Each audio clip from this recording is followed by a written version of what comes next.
Healthy wealthy. Hello friends and very good morning. आप सभी का स्वागत है हमारे स्पेशल शो हेल्दी वेल्दी में। मैं हूं अंजू निर्वाण और एक बार फिर आपकी हेल्थ से जुड़ी तमाम जानकारी के साथ मैं हाजिर हूं। दोस्तों, आज हम बात करेंगे गले से जुड़ी बीमारी यानी कि थायराइड की। Healthy wealthy.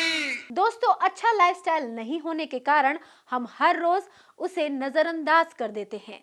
हफ्ते में 6 दिन लगातार काम करते हैं और एक दिन आराम, और एक दिन आराम की भेंट ही चढ़ जाता है। यानी कि हम तकिया लगाकर आराम से बिस्तर पर लेटते हैं, किताबें पढ़ते हैं और टीवी देखते हैं। इस तरह से हमारी पीनियल या फिर पिट्यूटरी ग्रंथियों पर उल्टा असर पड़ता है, जिसके कारण हाइपोथायराइड हो सकता है। Healthy wealthy. बताएंगे इस बीमारी से जुड़ी तमाम बातें, लेकिन उससे पहले चलते हैं हमारे योगा एक्सपर्ट के पास और जानते हैं उनसे आज के स्पेशल योगासन।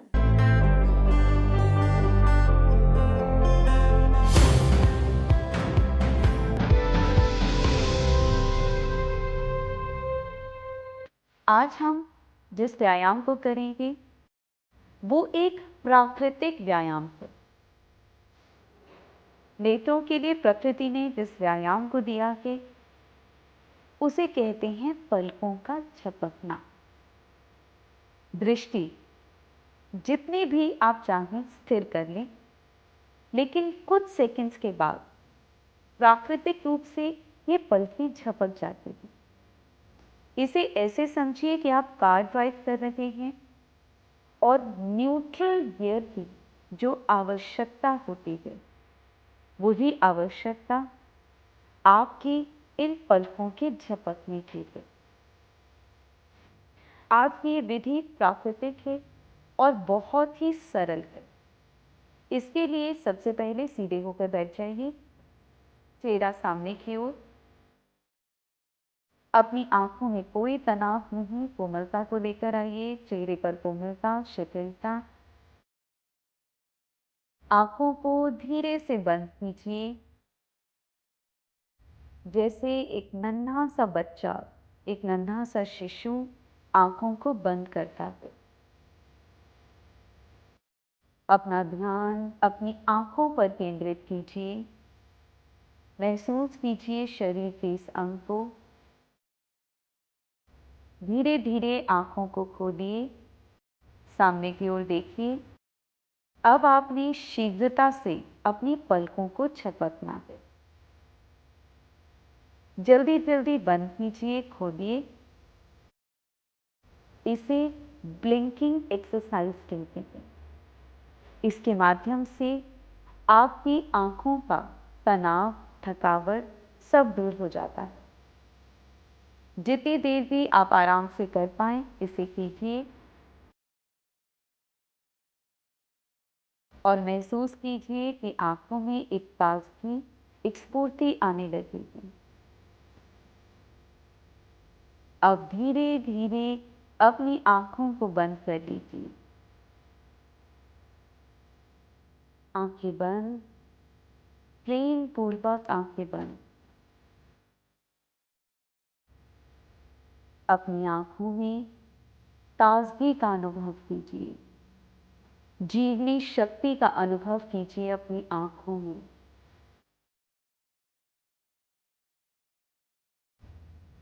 धीरे धीरे अपनी आंखों को प्रेम पूर्वक खोलिए, एक मुस्कान के साथ, आराम से, बिना किसी तनाव के।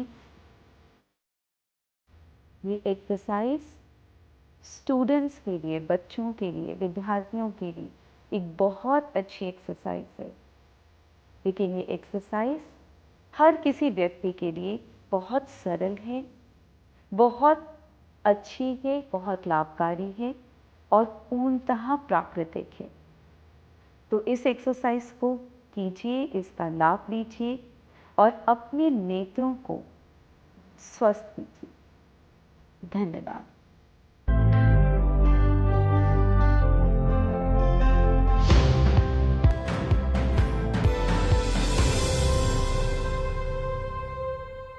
हाइपोथायराइड के लक्षणों में जरूरत से ज्यादा वजन बढ़ जाता है। ऐसे में आप योगासन करके अपने वेट को मैनेज कर सकते हैं। प्राणायाम, भुजंगासन और ब्रह्म मुद्रा करके आप थायराइड में फायदा पहुंचा सकते हैं। हेल्दी थायराइड में अक्सर देखा जाता है कि पेशेंट का वेट जरूरत से ज्यादा बढ़ जाता है और उसे जिम करने की भी जरूरत होने लगती है। तो चलिए जानते हैं आज का स्पेशल वर्कआउट और देखते हैं कि कैसे कर सकते हैं आप अपने वेट को मैनेज।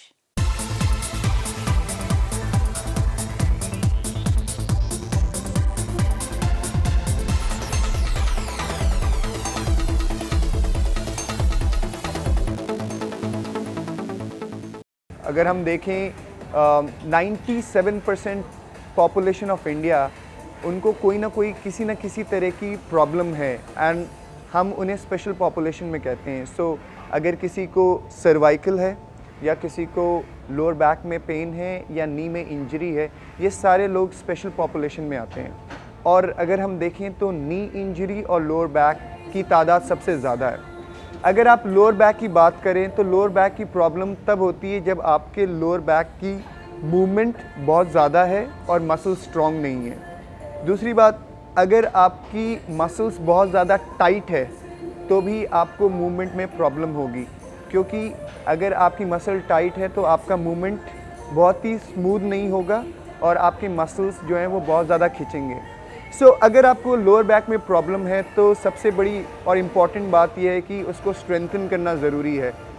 जैसे कि हम बोलें सुपरमैन बहुत अच्छी एक्सरसाइज है जो लोअर बैक को इम्प्रूव करती है। पेल्विक ब्रिजिंग जो है वो एक ऐसी एक्सरसाइज है जो आपके लोअर बैक को स्ट्रेंथन करती है। इसके साथ साथ स्ट्रेंथनिंग के साथ इम्पॉर्टेंट है फ्लेक्सिबिलिटी।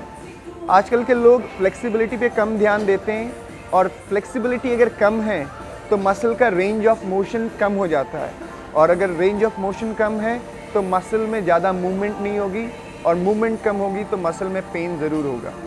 सो सबसे ज़्यादा इम्पॉर्टेंट है मसल को स्ट्रेंथन किया जाए और स्ट्रेंथनिंग के बाद उसको फ्लेक्सिबिलिटी में भी यूज़ किया जाए। सो फ्लेक्सिबिलिटी एंड स्ट्रेंथनिंग दो इम्पॉर्टेंट एस्पेक्ट हैं लोअर पेन को दूर करने के लिए, और आपको सिर्फ 3 या 4 एक्सरसाइजेस करनी है, 3 या 4 सेट, पर स्ट्रेंथनिंग भी होनी चाहिए और उसकी फ्लेक्सिबिलिटी भी इम्पॉर्टेंट है, क्योंकि अगर किसी को लोअर बैक में पेन है तो उसकी फ्लेक्सिबिलिटी सबसे ज़्यादा इफ़ेक्ट होती है।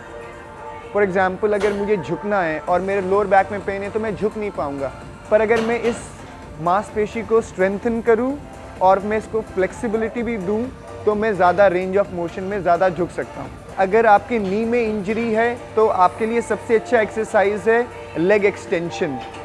जब आप लेग एक्सटेंशन करते हैं तो वो आपकी नी के आसपास की मसल को स्ट्रेंथन कर देता है।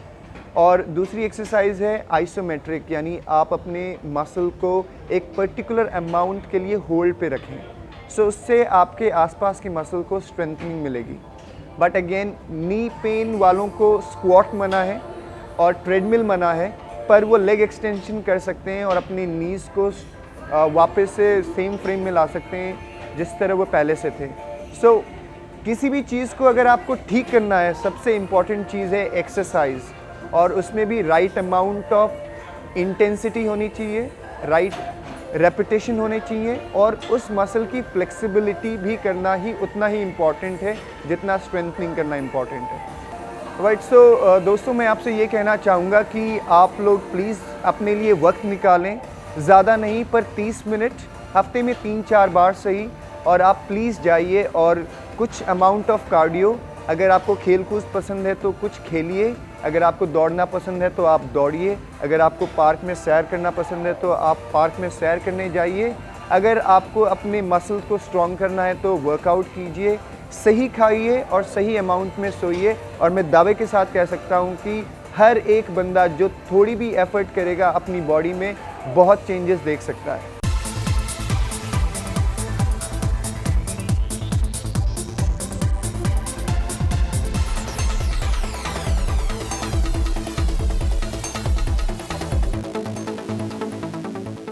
अगर आपको थायराइड की प्रॉब्लम हो गई है तो आपको जिम में रेगुलर एक्सरसाइज करते रहना चाहिए, क्योंकि अगर आप जिमिंग नहीं करेंगे तो आपका वेट जरूरत से ज्यादा बढ़ जाएगा। इसके साथ ही आपको अपनी डाइट को भी कंट्रोल करना चाहिए। जितना हो सके डाइट को मैनेज करें और अपने वजन पर काबू रखें। दोस्तों, हाइपोथायराइड में पेशेंट की आवाज ज़रूरत से ज़्यादा मोटी हो जाती है। इसके अलावा नींद और थकान ज़्यादा से ज़्यादा महसूस होती है, भूख कम लगती है, गर्दन में और सिर में दर्द रहता है, पेट में अफारा रहता है और इसके अलावा बच्चों में लंबाई की जगह चौड़ाई ज़्यादा हो जाती है। इसके साथ ही चेहरे और गर्दन में सूजन रहती है। क्या है इस बीमारी के और अधिक लक्षण, जानने के लिए चलते हैं हमारे हेल्थ एक्सपर्ट के पास।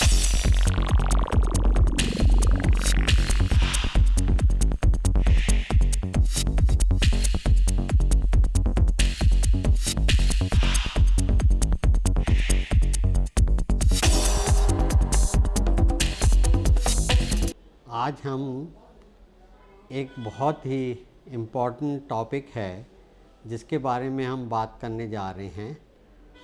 ये है प्रॉब्लम थायराइड की। सिंपल वर्ड्स के अंदर ये एक ग्लैंड है बॉडी के अंदर जो थायरॉक्सिन बनाता है और उसके डिफरेंट फंक्शंस होते हैं। गले के सामने की जगह पे ये ग्लैंड बॉडी के अंदर सिचुएटेड होता है। ये जो ग्लैंड है, कई बार आपने देखा होगा कि गले के अंदर सूजन सामने नज़र आती है और कई बार बहुत बड़े बड़े ग्लैंड भी आपने देखे होंगे जो ऑपरेट नहीं कराते हैं, उनके देखे होंगे। तो यही ग्लैंड जो है वो थायराइड ग्लैंड होता है। ये बड़ा इम्पोर्टेंट हार्मोन बनाता है थायरॉक्सिन और इसकी वजह से बॉडी में डिफरेंट इसकी कैपेसिटी होती है फंक्शन करने की। इसके लिए ऐसा है कि जो साइंस और सिम्टम्स होते हैं, आम तौर से कई लेडीज़ में आपने देखा होगा कि बिना वजह उनका वेट बढ़ना शुरू हो जाता है, जबकि उनकी इनटेक वैल्यू और उनके खाना पीना जो है वो नॉर्मल ही होता है, पर वज़न बड़ी तेज़ी से बढ़ता है।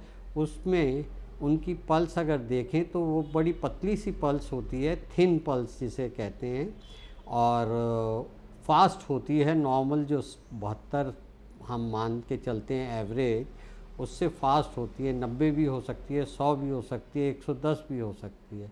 उनकी और भी तकलीफ़ें ऐसी होती हैं, पैल्पिटेशन होता है, घबराहट होनी शुरू हो जाती है। वो घबराहट की वजह से उनको बड़ी परेशानी होती है।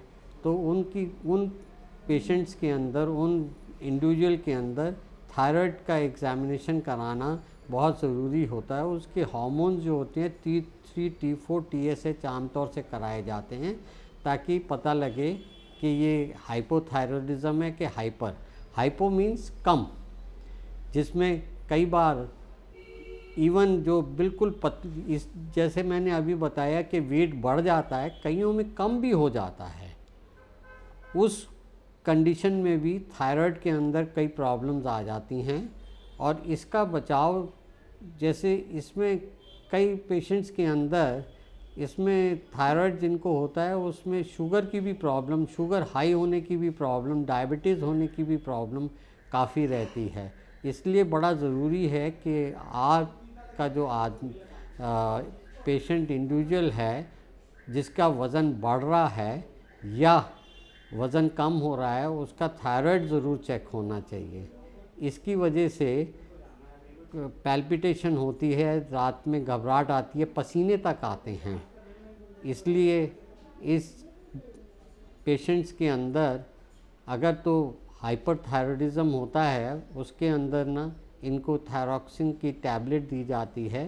वो टैबलेट बाज़ार में फ्रीली मिल रही है, पर लेनी वो जो चाहिए वो डॉक्टर के कंसल्टेशन के बगैर नहीं लेनी चाहिए। क्यों? क्योंकि थायराइड हार्मोन कई बार गिर भी जाता है और ऐसे लेवल पे आ जाता है जब it becomes dangerous to the life. तो इसलिए हमेशा कंसल्ट करके लेना चाहिए। अगर बहुत हल्का सा है तो 12.5 मिलीग्राम और ज़्यादा से ज़्यादा 100-125 मिलीग्राम है। और जिसका गॉइटर है आगे में जो सूजन आ जाती है, आम तौर से आपने देखा होगा कि लड़कियां जो प्यूबर्टी के टाइम होती हैं, जो सियानी होने जा रही होती हैं, उनके गले के सामने स्वेलिंग होती है, वो नॉर्मल थायराइड होता है उसमें कोई ट्रीटमेंट की ज़रूरत नहीं पड़ती, जैसे जैसे बच्ची बड़ी होती है वो ठीक हो जाता है। और गवर्नमेंट ऑफ इंडिया ने इस थायराइड को प्रिवेंशन के लिए नमक के अंदर आयोडीन मिलाना शुरू किया है, और ख़ास तौर से ये हिली एरियाज़ में ज़्यादा पाया जाता है। और आयोडीन लेने के बाद ये थायराइड की प्रॉब्लम जो है अंडर कंट्रोल रहती है।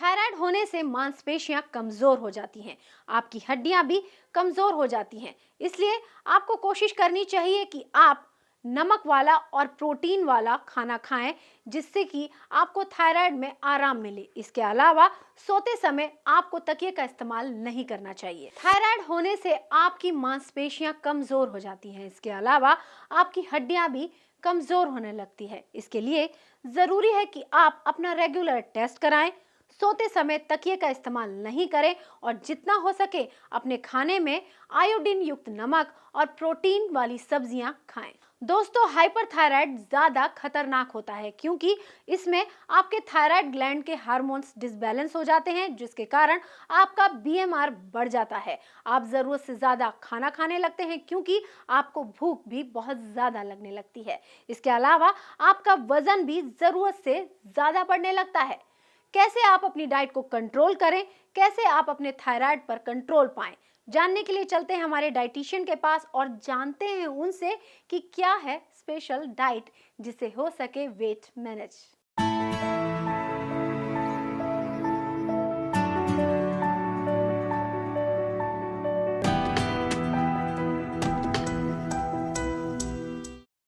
आज हम एक जर्नल टॉपिक पे बात करते हैं जिसमें आपको डेफिनेटली क्लिक करेगा अपने डेली लाइफस्टाइल में कि हम कैसे डाइट्स और अपने डेली रूटीन में कैसे बेनिफिट्स उठाएं रिलेटेड टू हेल्थ।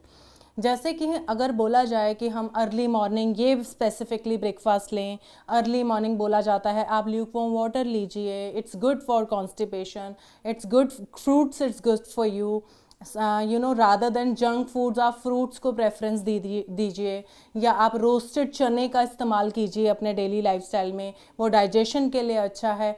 बट हम ये सब बातें सुन लेते हैं और 5 से 10 दिन के बाद या 4-5 दिन के बाद अपने उसी बैक टू रूटीन में आ जाते हैं। पर आज मैं आपको ये बोलना चाहती हूँ कि जैसे कि हम एक शॉपिंग के लिए जाते हैं या हम अपनी प्रायोरिटीज़ को इम्पॉर्टेंट देते हैं, गैजेट्स बाय करते हैं हैवी से हैवी, तो क्यों वाई नॉट आप अपनी हेल्थ को इतना इम्पॉर्टेंट क्यों नहीं समझते, which is most important in your daily lifestyle. So basically मैं ये कहना चाहती हूँ कि आप वेट ना कीजिए किसी डॉक्टर का प्रेस्क्राइब करें और फिर आप इस एक स्पेसिफिक डाइट पर आएँ और फिर आप उस चीज़ को फेस करें क्रिटिकली सिचुएशन से। बेटर है आप एक डेली लाइफस्टाइल बनाइए जिसमें आप 24 घंटे में से हाफ एन आवर तो अपने आप को दे ही सकते हैं कि आप 24 घंटे में से ये हाफ एन आवर मेरी ज़िंदगी के हैं और मैंने ये एक्सरसाइज करनी ही है। चाहे आप बाहर नहीं जाने का मन है तो आप घर में स्ट्रेचिंग्स करिए, जंपिंग्स करिए, योगा करिए, पर 10 से 20 मिनट्स टाइम निकालना it's not at all difficult. So basically मैं ये कहना चाहती हूँ किसी भी मुसीबत का या किसी भी बीमारी का वेट मत करिए, बेटर है आज से ही स्टार्ट करिए और एक्सरसाइजेस करिए। जैसे मेथी दाना, मैं छोटी छोटी टिप्स आपको देना चाहती हूँ। मेथी दाना आप रात को सोक करके रखिए और सुबह 1 गिलास पानी के साथ उसको लीजिए। It is very good for your water retention, it is very good for digestion. और ग्रीन टीज़ आप ले सकते हैं अपने लाइफस्टाइल में। आप अपनी छोटी छोटी मील्स लीजिए रादर देन आप एक साथ हैवी मील लीजिए, यानी कि आप कभी लंच हैवी करते हैं या आपने सारा दिन कुछ नहीं खाया और डिनर हैवी करते हैं, तो विच इज़ टोटली रॉन्ग। आपका ब्रेकफास्ट हमेशा हैवी होना चाहिए और डिनर उसके कंपैरिजन में बहुत लाइट होना चाहिए। इस तरह का लाइफस्टाइल एक्सेप्ट करिए रादर देन बाकी चीज़ों को इम्पोर्टेंस देने से अच्छा है कुछ पार्ट अपनी लाइफ को ये भी इम्पॉर्टेंट एड ऑन करिए अपने लाइफस्टाइल में, which is really important. Diabetic patients के लिए मैं बोलना चाहती हूँ, हाफ एन आवर एक्सरसाइज उनके लिए बहुत इम्पॉर्टेंट है। अगर वो चाहते हैं उनका डायबिटीज़ लेवल कम हो और वो एक डेली लाइफस्टाइल में अपने आप को हेल्दी पाएँ, तो अपना हाफ एन आवर उनको, चाहे वो ब्रिस्क वॉक करिए, चाहे वो एक्सरसाइज करें, बिकॉज उनका वेट लॉस करना या उनका ऑलरेडी अगर वज़न कम है तब भी उन्हें एक्सरसाइज करनी ही करनी है।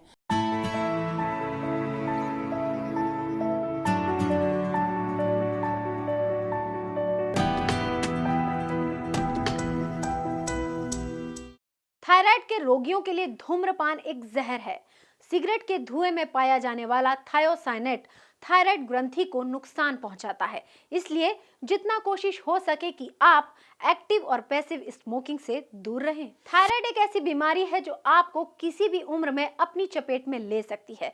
थायराइड के ब्लड टेस्ट में प्रमुख है T3, T4 और TSH। इसको मैनेज करना ही थायराइड के लिए सबसे जरूरी है। इसका कम या ज्यादा होना ही थायराइड की सीरियसनेस को निर्धारित करता है। अगर आप इसमें लापरवाही करते हैं तो थायराइड कैंसर भी बन सकता है और ऐसे में बायोप्सी ही कराना एकमात्र उपचार है। वैसे गलत खाने पीने की आदतों के कारण भी थायराइड हो सकता है। अगर आपकी फैमिली हिस्ट्री में किसी को थायराइड है तो आपको भी थायराइड होने की संभावना है। इसके अलावा जरूरत से ज्यादा टेंशन लेने से भी थायराइड हो सकता है। सर्जिकल ऑपरेशन में भी अगर कुछ छूट गया तो भी थायराइड होने की संभावना है। अगर आप थायराइड पेशेंट हैं तो आपको फूल गोभी, पत्ता गोभी और ब्रोकली का इस्तेमाल नहीं करना चाहिए, क्योंकि ये आपके लिए प्रतिकूल प्रभाव पैदा करेंगे। आज के एपिसोड में फिलहाल इतना ही। नमस्कार। healthy wealthy, healthy wealthy.